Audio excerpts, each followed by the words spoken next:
Hello friends, welcome back to my channel. In today's video, I am going to solve this physics problem from thermal physics. First you can read the question carefully. Now, so here equal amount of steam and ice is mixed with each other and we need to find out the final temperature of mixture first. So how to begin with these problems, I'll tell you. See, in this type of problem, you can first understand that if ice is mixed with a steam, so steam is hot and ice is cold. So when they mix up with each other, the heat will be given out by the steam and that heat will be taken by the ice. So in such problem, the very first step, you can always write down that heat lost by the steam will be equal to the heat gained by ice. Okay, this is the first thing that we can always write. Okay, now how much is the heat given out by steam? Let's see, that I'm explaining here. Suppose it is steam, okay, and it is initially at 100 degrees Celsius. M grams of steam it is, right?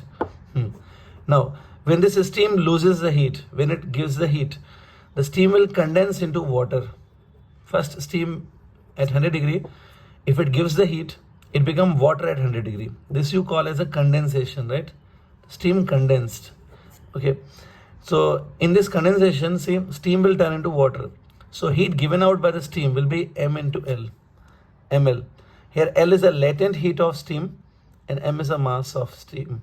Whenever state changes, the body is changing its state from gaseous state to liquid or liquid to gas, whatever. When state changes, the heat given out by that body will be ml.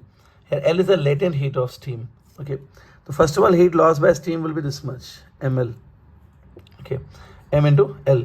This L, which is a latent heat of steam, it is 540 calorie per gram.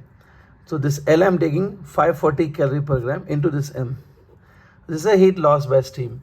Now further, if this water gives the heat, if further it cools further, then further also temperature will drop now. But let's not go further.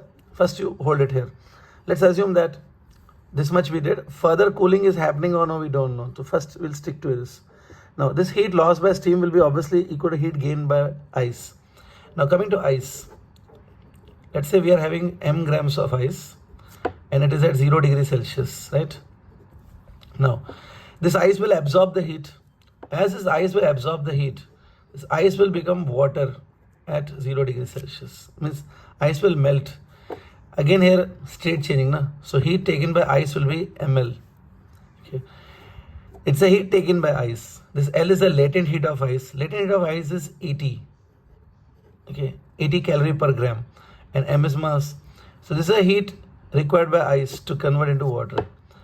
Now suppose this 80 m heat ice takes.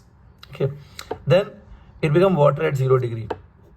Now I don't know that final temperature is how much. Suppose we don't know how much final temperature ice will reach. We don't know.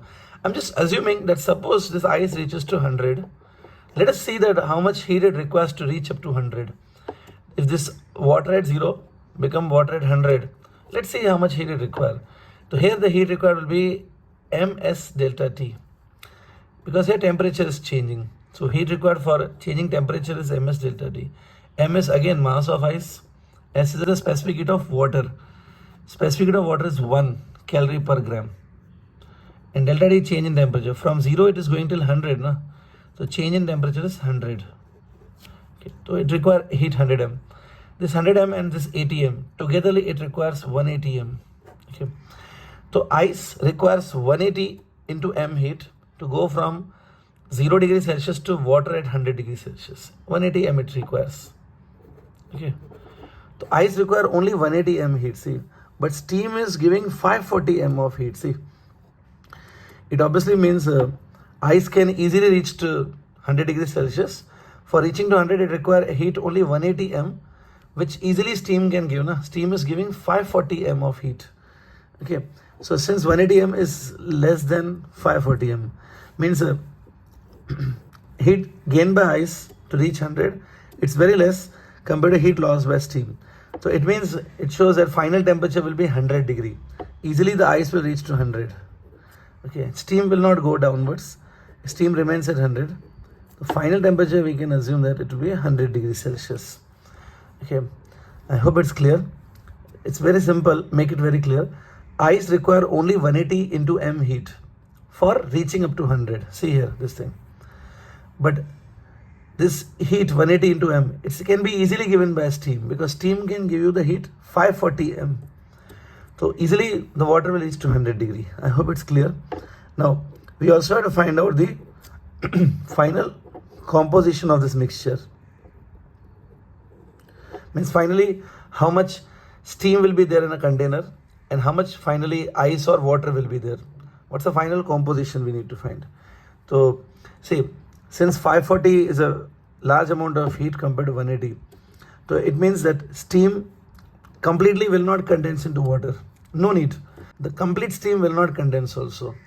Let us suppose that only Y grams of steam condensed. Complete steam is not condensing. Let us suppose only Y grams of steam condensed. Means Y gram of steam convert into water. Okay. So if Y grams of steam condensed, then heat lost by that steam will be equal to, we'll write formula ml. L is 540 latent heat, but M will be this time Y. This much heat steam will give you if Y gram of steam condense. Suppose this heat is equal to 180 M. Okay. If this heat is equal to 180 M, so our ice will melt and it will become water at 100 degree. This much heat it requires. So if this is written, it means the water will reach to 100 degree. Okay. So this formula we can write. So Y will be equal to 180 M divided by 540, which is simply, if you solve, it's M by 3. That means only M by 3 mass of steam will condensed. 1/3 of the steam only will condensed. Okay. 1/3 of steam will condense and it will give you that much heat which is required by ice to reach up to 100. Okay. So only 1/3 of gram of steam will condense. So finally in our container, how much steam will get? We were having M grams of steam earlier. Out of that, M by 3 gram steam condensed. So M by 3 gram removed. So finally you will get a 2 M by 3 grams of steam in the container. And obviously in the container water also you will get. Steam and water both will be at 100 degrees Celsius, right? How much water will get? See, this M by 3 steam, this much steam condensed, so it became water. So you will get M by 3 grams of water. Plus this ice which was there. Ice also was M gram. This ice also converted to water. So M grams of water also you will get from ice. So plus M. It will come 4 M by 3 of water. So finally in the container you will get a 2/3 grams of, or 2/3 of M grams of steam and 4 by 3 grams of water you will get. This is the like final composition, and final temperature would be 100 degrees Celsius. So I hope this problem is clear to you. Very soon we'll meet with a next video in physics problems.